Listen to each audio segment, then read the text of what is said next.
सहर बुलुछंती जंगली पशु तेणु अंचलवासी भयभीत हो पड़िथिबा बेले गछरे चढ़ी भालू खाउछि महू आउ घरे पसी धान खाउछि हाथी।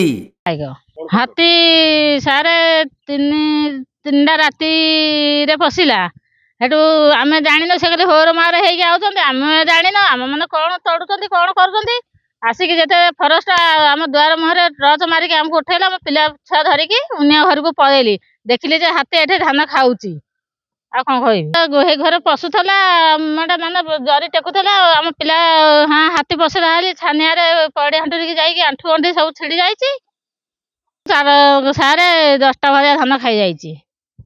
तबे ढेंकानाल जिला भुवन सहर मध्य संध्या हेले आरंभ हेउछि जंगली हाथी एवं भालू आतंक।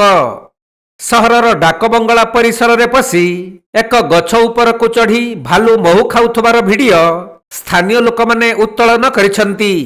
सहीपरि 2 नंबर वार्ड कुल्हसाही भितरे पसी गोटिए दंता हाथी धान खଳାରୁ धान खाइबा सहित व्यापक नष्ट मध्य करिछि।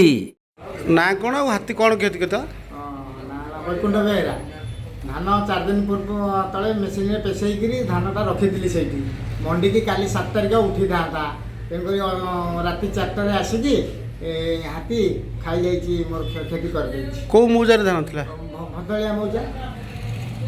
तबे गत किछि दिन हेला बाजार मध्यरे जंगली जंतु विचरण करुथिले भी वन विभाग एथि प्रति सठिक दृष्टि देउनाहांती। तेणु अंचलवासी माने भयभीत अवस्था रहिबा सह भुवन वन विभागर निष्क्रियता उपरे प्रश्न उठाइछंती। नमस्कार, जय जगन्नाथ। रजनीकांत पट्टनायक, भुवन वार्ड नंबर 1।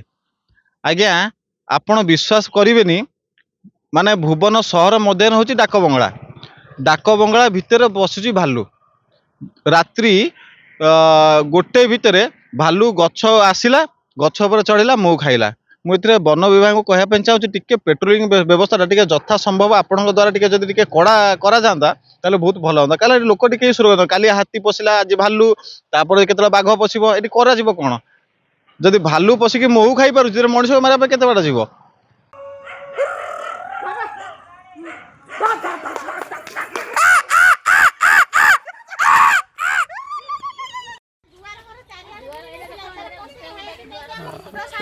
तुम पुओ को डाक टे तो भिडियो फिडियो टे दब से पड़े दुकान को ता नंबर आनिक आनबारी।